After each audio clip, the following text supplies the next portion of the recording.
Okay, hey everybody, and we're back. I know you missed us. I know you wait for us, and I'm so thrilled to have you guys as part of my podcast family. I also consider you all part of my spiritual family because this podcast is something very dear to my heart. The people that I bring on are people that I find inspiring and interesting. They're people that come to me. I like to be the flow, and they just come to me. This amazing woman right here is one of those people. But before we jump into the incredible Kimberly, I do want to remind you all that this is a co-venture project between Convergence Healing and Earthwalk. And Earthwalk is a wonderful organization. They're really, really cool. I'm going to give you the website in a moment. I'm going to encourage you to check them out. But they have a process they call the wholeness clock. And Earthwalk's mission through the wholeness clock is to create a global culture of peace where we are tending to this moment. So we are clock tenders to this moment of joy. You know, joy is my thing. To find out more about the Wholeness Clock and its other shows and programs, please visit their website. The website is earthwalkunited.com/wholeness clock. Earthwalkunited.com/wholeness clock. So today's guest is this amazing woman. I don't need those. I can put those down. Is an amazing woman that I met recently at a conference. And she was one of those people. There were a few people that were there who just like popped out. You know, these Zoom conferences, they just popped out. There's hundreds of people on the screen. And I just was like, oh, she's interesting. There's something about her light, about her energy. There's another woman too that I really adored, and that was Valerie Shepard. Valerie has an episode that you can watch that's already been posted. So check out Valerie's episode as well. But Kimberly here, there was something about her as well as Valerie that was just like, I like you. I just wanted to lean in. Exactly. That's exactly it. I just kind of wanted to lean in whenever she spoke.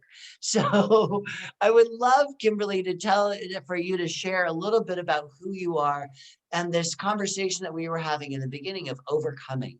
So tell me a little bit about your story. Whew. It's always nice to look back at a story because when you're in it, you don't know where you are. And that's kind of the story of my life. When I was in it in my earlier life, I had no idea where it was going. All I could do was hang on the best I could and survive. And I think you know that path. How can I Oh, I just know that. survive this moment? And so my path was one of illness. My master teacher called that the path of the body. And when she first said that to me, I was thinking, no, no, no, I don't like this path. I don't want to be on the path of the body. And so the way it manifested for me was that early in my life, I I was a stockbroker. And even more interesting, a life insurance agent. So I'd come from being a professional flutist. My arm wouldn't work anymore. So since my arm wasn't working, I couldn't play music. What now? Hey, let's be an insurance agent and a stockbroker, you know? That's a natural progression. Right, right. So in the course of business, I met this guy and I married him. And what a disaster that was. And so as I moved through that, I don't really want to talk about that period of life right now today, but as I was moving through that, I'd been through 2 years of marriage and family therapy, and I'd go in and I'd just cry. I'd cry, and the therapist wasn't really terribly helpful. Basically, she was saying, when you're done crying, you'll be okay again. That's interesting wisdom. Yeah. So one of my other stockbroker friends said, I hate to see you suffering. I want to introduce you to this woman I know who's a different kind of a therapist, and I think she can help you. And she turned out to be Judith Larkin Reno, who became my mentor, my godmother, my lifelong friend, and who really helped me to discover who I am and what my path is, and to become the woman of God that I am today in the world. I can thank her for that. But she started out as my therapist. And she did stuff like past life regression therapy, where we look at, why do you suppose I attracted this guy? Could it be we're actually balancing karma from the past? Interesting possibilities. Could it be that we've actually been together in 27 other lifetimes, and this is the time where I get to actually let it go and forget it and move on, forgive and forget and move on? Could it be that I'm learning a lesson of how to recognize narcissistic people and how to recognize sociopaths and how to recognize psychopaths? So I know how to engage with them or not. Could it be so many different lessons from that? So it was Judith Larkin Reno who really started me on my spiritual path in a serious way. I'd already been on my path since I was 16, but she helped me to really find my way. And one of the ways she did that was by saying, you really need to be an ordained minister. And I'd say, huh? Where'd that come from? You're in the headlights. Okay. What do you think she was seeing? What do you think she was seeing when she would say that? She could see my future. That was really her gift. And her gift was to see the future of her students, her clients, and to help them discover it. And so a question that I look at now, looking back, is we really know what we want, but we don't know it's okay for us to know that. Like for me with my childhood, it wasn't okay for me to want what I wanted because, well, for a variety of reasons, it just wasn't okay to want what I wanted. So I always had to disguise what I wanted. And I ended up with this belief that I don't know what I want because I can't get it anyway, and I'm not allowed to have it. Back to deer in the headlights thing. I don't know what I want, but we really do. We really know what our souls want. So when she proposed a ministerial ordination program, and I looked in my heart and I thought, oh yeah, that's me. That's me. How did you have the ability to do that, to look into your heart? Because I love your story and I love that you had the ability to do that. But there were times in my life where I was like, I didn't have the ability. It's part of my healing process is to learn how to do that, right? I couldn't do it myself. She helped me. So it was through guided meditations that she took me through. It was through past life regressions. It was through NLP techniques. It was through, she had this huge tool bag of processes and things to use that would help me, especially when I was with her, in her presence, through, she called it rhythm entrainment back in the 80s. Through rhythm entrainment, she would help elevate my own frequency so that I could begin to access what was real and true for me. And then with that assistance, with that elevation, I could know, oh, yeah, that's right for me. Yeah, I think if I'm understanding that, it's almost what a lot of people say nowadays about like say holding space. So rhythm entrainment, maybe I'm holding space for you to breathe, to pause, to reflect, and to maybe see, oh, okay, this does resonate for me. Am I understanding that properly? Absolutely. Absolutely. I've also heard it called oneing lately. Called what? Oneing. Oneing. Oh, I haven't heard that phrase. Oneing. We come into oneness together. Oneness, right? So the verb would be oneing. We are oneing. I love how we create new words. It's awesome. It really is great. That's it. It's really holding space, or it's together. When we're together, when we connect our heart energies, when we connect our light bodies, we are using this combined energy to elevate our consciousness. And in that consciousness, we know ourselves to be more than the limitations that we're usually stuck in. That's great. And I hope anybody listening is kind of going, okay, I can get that. Or absolutely saying yes, to it. Yes. I like the podcast to be approachable. And even though we often talk about mindset or, sort of these higher consciousness values, I want to make sure that it's accessible to everybody and they can kind of go, okay, wait. So somebody who is maybe not familiar with this language can really tap in. So this idea of being able to listen, tune into your own truth, and to be able to reflect that even in the chaos, even when we feel like we're hijacked by our pain, that's the kind of concept of wanting, I think you're saying, or Yes, holding or holding space or space. rhythm. Yeah, And rhythm yeah, entrainment. Yeah. yeah, it's a really cool thing. And you evolved from this person who had none of this experience, right? None of this sort of Well, healing arts. You went from a flutist and a stockbroker to, not exactly, not okay, exactly. So I'm a natural mystic. uh-huh. And already at 16, I was starting to have mystical experiences. So I had my first visitation of Jesus when I was 16, because I was a Christian and I was praying about Jesus. You know, I was asking Jesus, I was begging Jesus to come into my heart. And what happened, I felt a hand on my shoulder. Mm, And wow. it startled me because I thought I was alone. It startled me.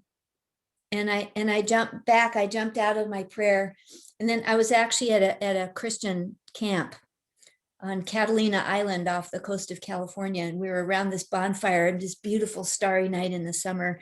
And they had us campers all out there around the campfire, praying and begging Jesus to come into our hearts, which was actually it was a very sweet experience. So I felt this hand on my shoulder. It startled me. I opened my eyes. I looked around. There was nobody even near me. You know, we were all spread out around this area. So I went back into my prayer, and my earnest little 16-year-old self was begging Jesus to come into my heart. And I felt a hand on my shoulder. And I looked around again, startled and kind of afraid. And nobody was close enough to me to be able to touch me and get away fast enough, you know? Right. So the third time I closed my eyes, I went back into my prayer, begging Jesus to come into my heart. And I felt the hand on my shoulder. And this time I breathed and I relaxed. And I thought, what am I asking for? And what am I experiencing? I'm asking for Jesus, and I'm experiencing a personal connection. And when I feel that hand on my shoulder, my heart is overflowing with love. And I stood there and I breathed, feeling that hand on my shoulder, feeling that love in my heart, saying, thank you, thank you, thank you. And I knew that my prayer was being answered. Mm.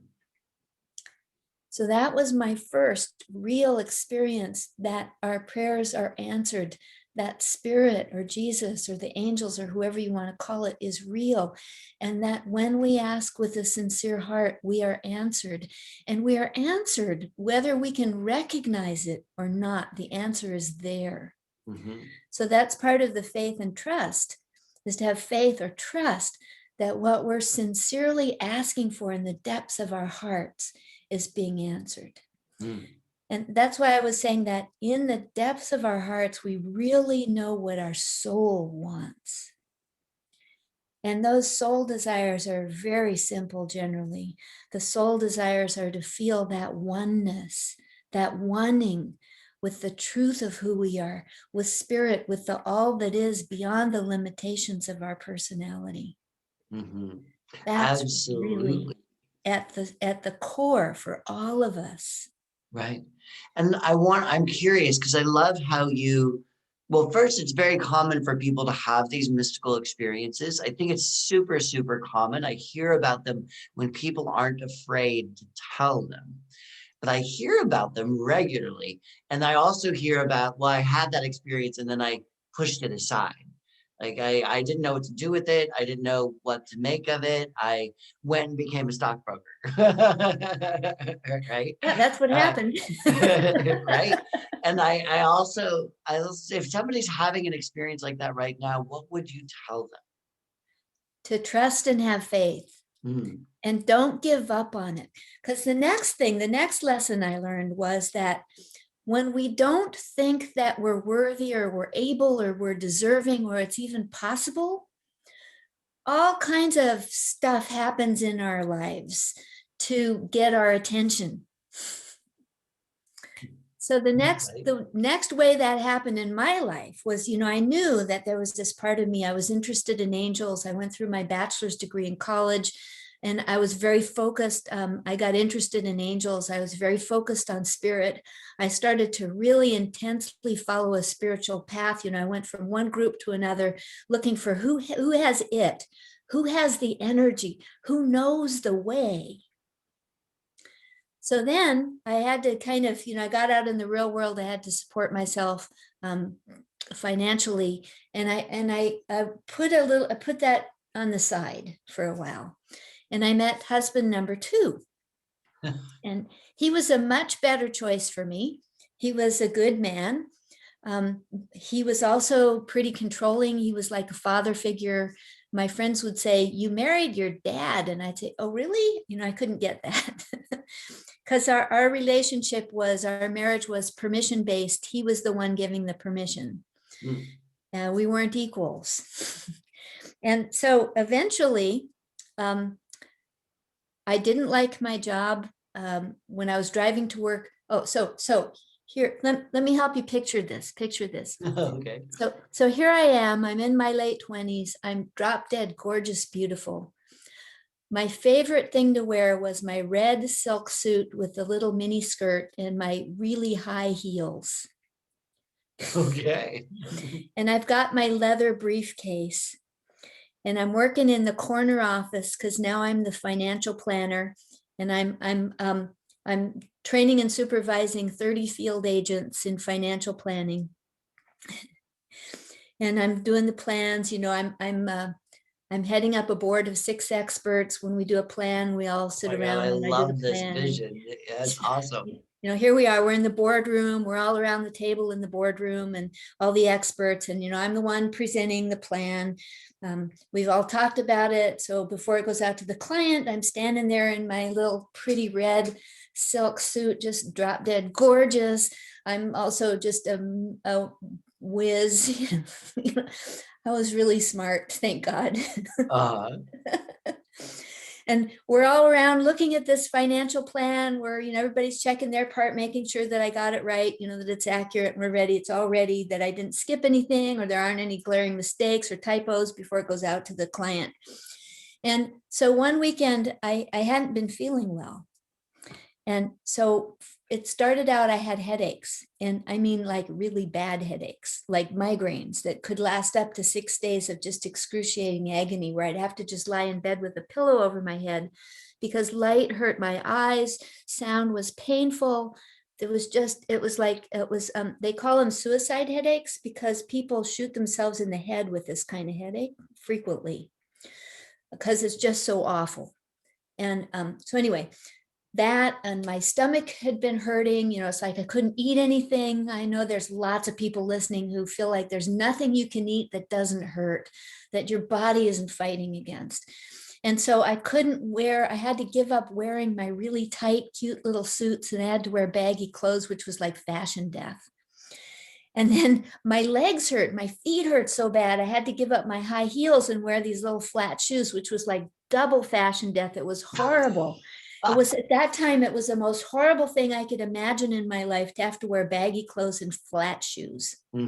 So here I am on a Monday morning. I've had a really bad weekend. I had one of those migraines all weekend long. My stomach was hurting. I was miserable.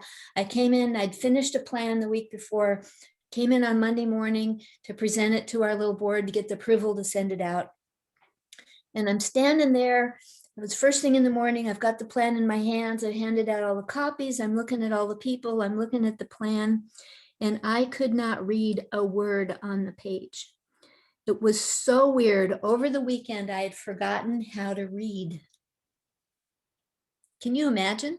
No. Can you imagine your brain just forgetting how to read over a weekend? Yeah, I mean, I had brain damage, so I forgot words at times, where I was looking at a word and I know the word, but I couldn't understand the meaning of that word, even though I knew. Yeah. But for entire language, wow. Yeah. That's scary. What happened? And when I was talking, it'd be the same. I'd be wanting to say paper and toaster would come out of my mouth. Yeah. Yeah. So I'm standing there. I can't read a word on the page. I just looked at everybody. I said, well, it's all in here. I'm going to go now. And I know I put the paper down on the desk and I went and I told my boss that I wasn't feeling well and I went home. Because what else are you going to do? Yeah. I'm not going to tell them I forgot how to read. I'm not going to say that in my place of work. No. So I went home that night when my husband got home from work. I told him what had happened and he said, oh, you're just a little tired. You just need to rest. Oh, Well, okay. 15 doctors and 2 years later, I was just almost dead. And, wasn't that I just needed a little rest. And so finally, I was going to this hotshot doctor who was this young guy who was an arrogant asshole.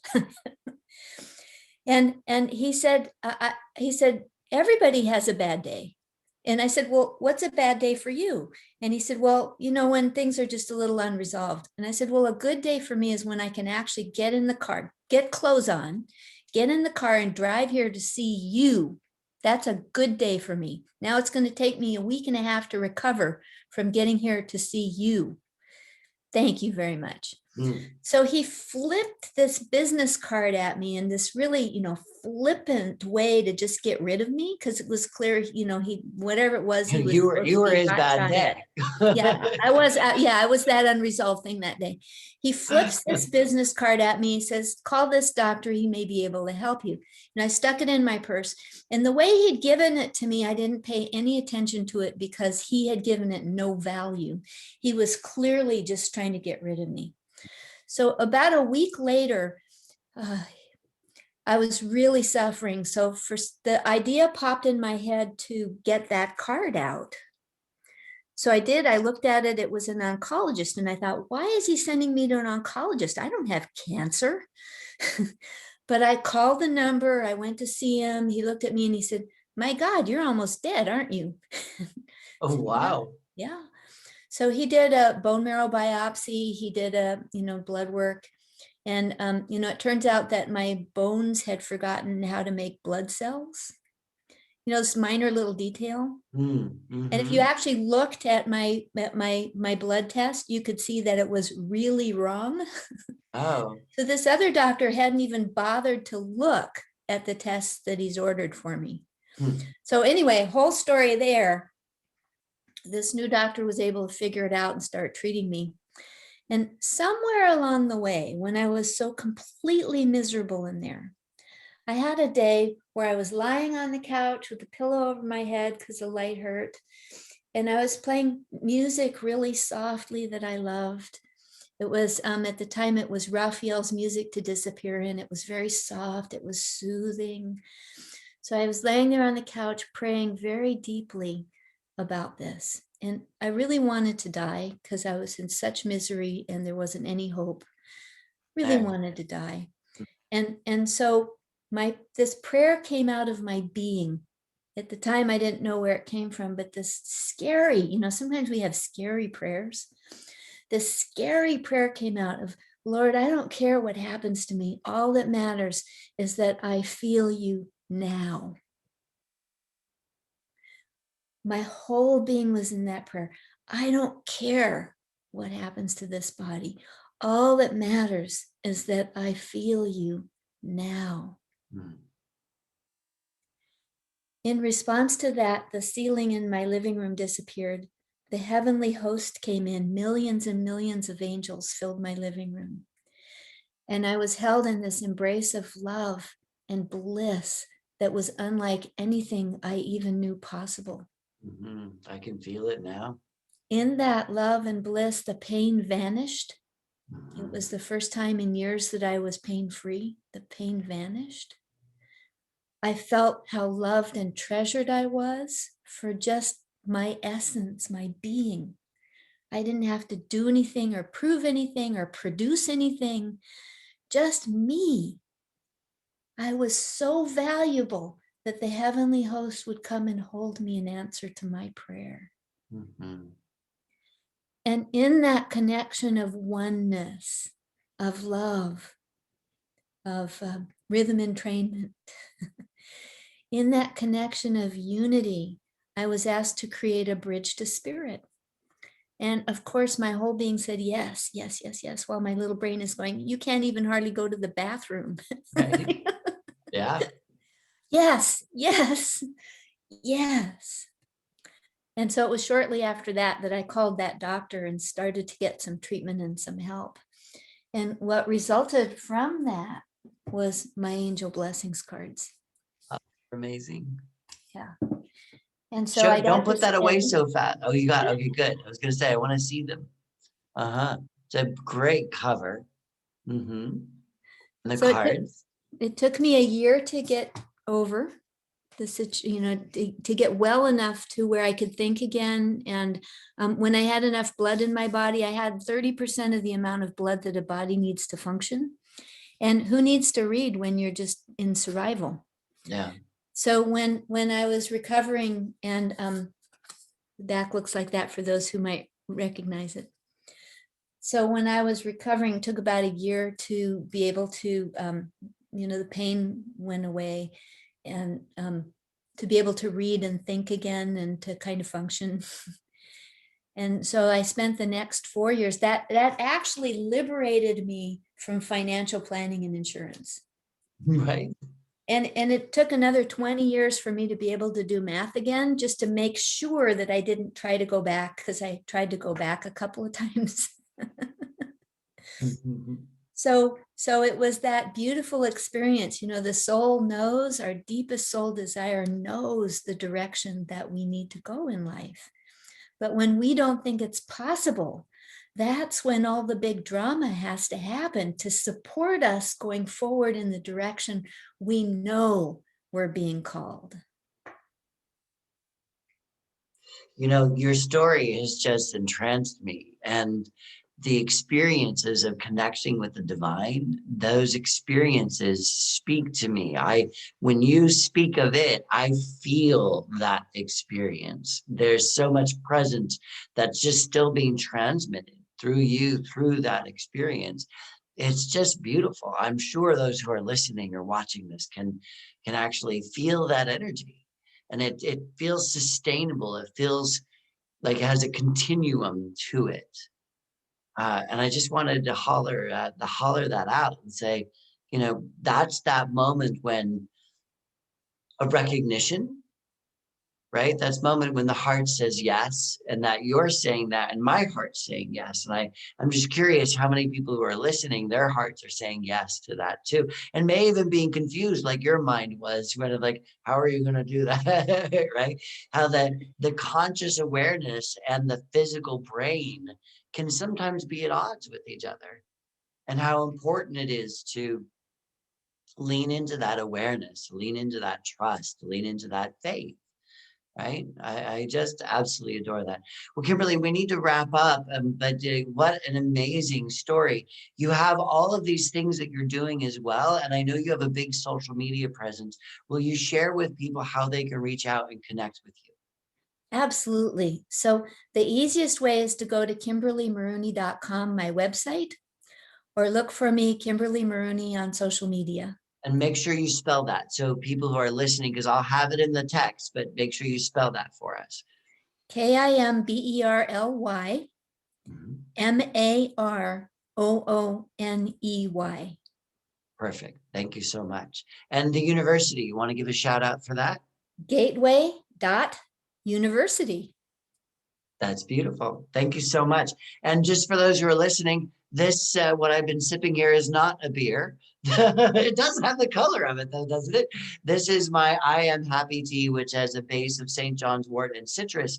Good for the brain, good for St. John's wort, as you know, one of the most studied herbs, super good for balancing the brain, and one of my favorite teas. So just wanted to share that with you guys. And as we wrap up, just to remind everybody that in closing, this episode is a joint partnership with Earthwalk's Global Wholeness Clock. Its daily moments offer a variety of opportunities, such as global community access to live interviews, health and wellness classes, meditation, live music, art, conscious connection, and relationship building. So If you guys want to find out more about the wholeness clock, please go to earthwalkunited.org/wholeness clock. Thank you again, everybody, for tuning in. My people, I love you guys, and namaste.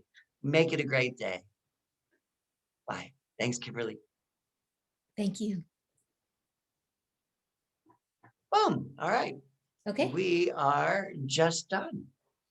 beautiful. Thank you so much. That was just fantastic. Wow. What a story. Thank What you. a story of healing. That was just remarkable.